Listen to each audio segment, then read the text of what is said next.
Bueno, estamos con el doctor José Francisco Parodi, médico geriatra. Vamos a conversar acerca de los cambios, de cómo ha cambiado la esperanza de vida, las expectativas de vida de las personas. Ahora ya la gente vive más y vive en términos muy productivos.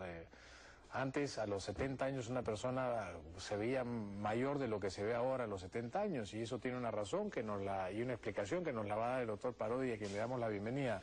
Tocayo, bienvenido al programa. ¿Cómo estás, Pepe Pancho? ¿Cómo te va, Pepe? Muchas gracias por la invitación. A ti por venir.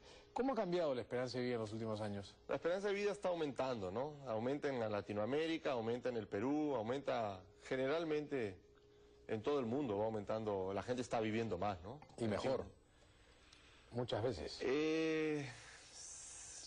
Sí y no. Lo que pasa es que el envejecimiento poblacional trae muchos retos, ¿no? Correcto, y tiene muchas aristas también. Y lo que no va de la mano es el aumento de la esperanza de vida de la gente con la adecuación de la sociedad para responder a este nuevo ciudadano. Claro.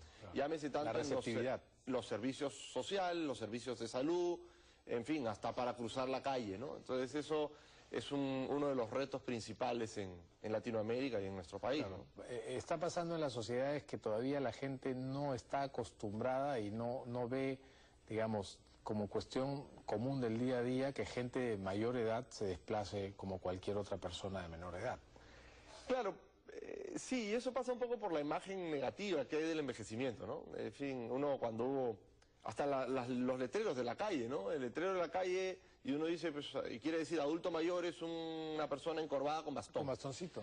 Sí. Y entonces esa imagen no ayuda porque te hace negarte a llegar así, pues lógico, nadie quiere depender de nadie. Entonces, como tú te niegas a envejecer, al final lo que no te piensas a ti mismo y entonces no te preparas, ¿no? Pero indudablemente el liderazgo de los adultos mayores en muchas cosas de la sociedad se ve, ¿no? En la política, en las empresas, en todo, ¿no? Es cierto. Y la esperanza de vida, sí, efectivamente, la gente está viviendo más, pues, ¿no? ¿Y quiénes viven más, los hombres o las mujeres? Las mujeres viven más, sí, ¿no? un poquito más en el Perú y en Latinoamérica también. Sí, pues yo también quisiera morirme antes que mi mujer, porque la verdad que no voy a soportar tanto tiempo, creo. En mi casa y con mujer todo el día. Hay muchos estudios sobre eso, ¿no? Hay muchos estudios sobre por qué, y la verdad es que es una mezcla de factores y solo el tiempo nos va a dar la respuesta. En fin, los roles del hombre y la mujer no eran iguales hace 80 años y hace 60 años, sí, es cierto. Independientemente de los trabajos y las cargas, ¿no? Así que eso probablemente va a tender a igualarse, ¿no? ¿Qué consideras tú que ha sido, digamos, o cuáles han sido los principales elementos para contribuir a este incremento en los años de vida de las personas? Mira, eso se puede abordar de varios puntos de vista, ¿no? Desde el punto de vista demográfico en sí, en cuanto a la demografía, el aumento de la esperanza de vida está determinado porque hay menos nacimientos, las mujeres se embarazan menos, la disminución de la tasa de natalidad y de fecundidad, disminuye la tasa de mortalidad y también está determinado por las migraciones. Es decir, lo que pasa en las zonas rurales. En las zonas rurales, por ejemplo, o en las zonas muy pobres a veces, envejece la población sin hacerse rica. Porque los jóvenes migran del pueblo y se quedan los adultos mayores. Entonces, al sacar el promedio de las edades de la población, tú ves que la edad está más mayor. Correcto. Y no es necesariamente porque las condiciones de vida mejoraron, sino porque la gente se fue y se quedaron los adultos mayores. Entonces, igualar siempre aumento de la esperanza de vida con mejoría de las condiciones de vida no es necesariamente correcto, ¿no? De hecho, hay muchos mitos. Se piensa que en América Latina hay menos adultos mayores que en países desarrollados, y no es así. Hay más adultos mayores en América Latina. Entonces, en fin, demográficamente hablando, eso es así. Poblacionalmente hablando, ¿qué criterios son los que se cumplen para hablar de poblaciones viejas? ¿La edad? Bueno, sí. Poblacionalmente hablando, sí. Cuando se usa la edad, ¿no? Definitivamente. Básicamente la edad. Se usa una cosa que se llama índice de envejecimiento, que es la relación entre los menores de 14 o 15 años y mayores de 60 años. Correcto. La población más envejecida, quizá en América Latina, sea Cuba. Y después viene más o menos Puerto Rico, Uruguay, Chile, si está más cerca. Nosotros ya tenemos, para ponerlo en cifras, más personas mayores de 80 años que menores de 5. ¿Tú consideras que las definiciones por edad, de tercera edad, deberían cambiarse a raíz de este mejoramiento o este incremento en los años de vida? Tú sabes que el término tercera edad es un término más social. Desde el punto de vista de salud nosotros no lo usamos, ¿no? Y hacer un punto de corte por edad es complicado. Porque siempre se decía 60 años o 65, pero en realidad hay gente de 60 y 65 que podría bien jugar su partido de fútbol, bien trabajar, manejar empresas, sí, una serie de cosas o sea, ojo, poner el término adulto mayor, ¿de acuerdo? Mayor de 60 años nos da también una oportunidad de hacer una prevención cuando tu vulnerabilidad cambia, ¿no? Correcto. Ahora, no significa que tú soplas la vela a los 59 y ya a los 60, 61, ¿no? Porque eso es hablando poblacionalmente, claro, ¿no? Entonces tú a los 60 años, en fin, ya necesitas, por ponerlo así, una rutina de salud, una rutina social diferente, ¿no?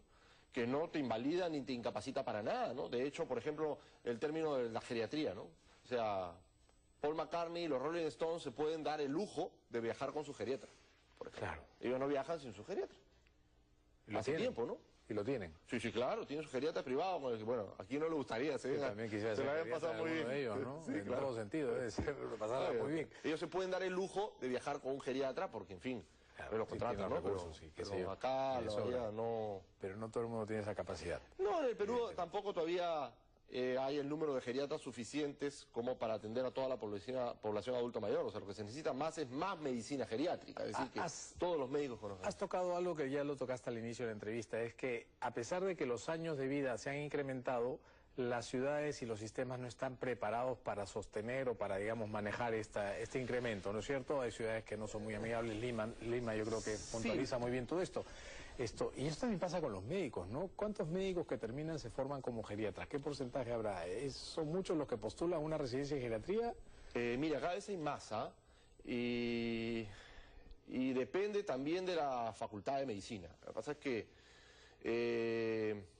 la geriatría y los conceptos de envejecimiento deben enseñarse a lo largo de toda la carrera, o sea, es lo que se llama el long life learning. Tú tienes que estudiar y aprender toda tu vida, ¿no? Entonces, tú para aprender y estudiar geriatría, pues es mucho mejor que hayas tenido en pregrado enseñanza de conceptos de geriatría, de medicina de envejecimiento. Lo que pasa es que hay muchas facultades en nuestro país, la mayoría, que todavía no tienen un curso de geriatría. Pueden tener algunos conceptos, pero no es lo mismo que el cardiólogo, que el gastroenterólogo te enseñe determinadas patologías en el... Claro. O sea, no es lo mismo el infarto en el adulto mayor que el adulto mayor con infarto. Exacto. Por ponerlo en alguna frase más fácil, ¿no? Entonces, a raíz de la enseñanza de geriatría en pregrado, en la universidad, es que se está estudiando mucha más geriatría en posgrado. Pero eso implica ver cambios clínicos, ¿no? Y para regresar al tema, que me preguntaste del cambio, lo que pasa es que cuando aumenta tu edad, lo que aumenta es tu heterogeneidad. Es decir, un adulto mayor es mucho más diferente a otro adulto mayor que un neonato a otro neonato. Correcto. Entonces, por lo tanto, necesitas escenarios diferentes de manejo de varias cosas. Es decir, por ejemplo, tú no puedes atender en cuanto a salud, no puede ser solamente el hospital de agudos y tu consulta externa.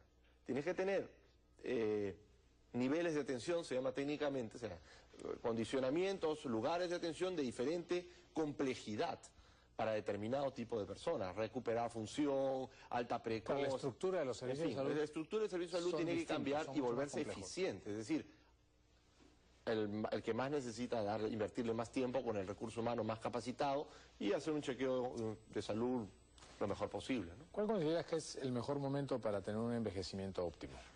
El mejor momento para tener un envejecimiento óptimo, toda la vida.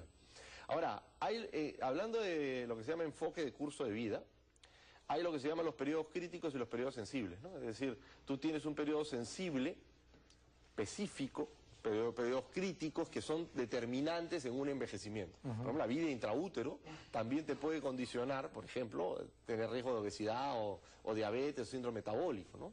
Correcto. Y conducta durante toda tu vida, en fin, emborracharte y manejar es una de las mejores maneras de no envejecer. De no llegar a viejo. Sí, entonces son conductas de toda la vida, Tienes ¿no? toda la razón. Sí, las enfermedades son reflejo de las malas condiciones de las personas, ¿no? Sí, ahí hay una cosa que se olvida, por ejemplo, en el tema de esperanza de vida, por ejemplo, con las zonas rurales, ¿no? Muchas veces se dice que en la zona rural, oye, mira, la gente vive mucho, y no es cierto, en la zona rural se vive menos en promedio que en la zona urbana. Sí. Lo que pasa es que hay casos anecdóticos de gente que vive mucho, ¿no? Si llega a los 60 puede vivir mucho tiempo. Correcto. Son a veces por la falta de llegada de las facilidades de vida, depuraciones genéticas. Es gente que tuvo 10 hijos, que al final se quedaron 2, y esos 2 robustos se juntaron con otros 2. Y entonces dicen, no, porque es la comida natural que se come ahí, que es muy sano.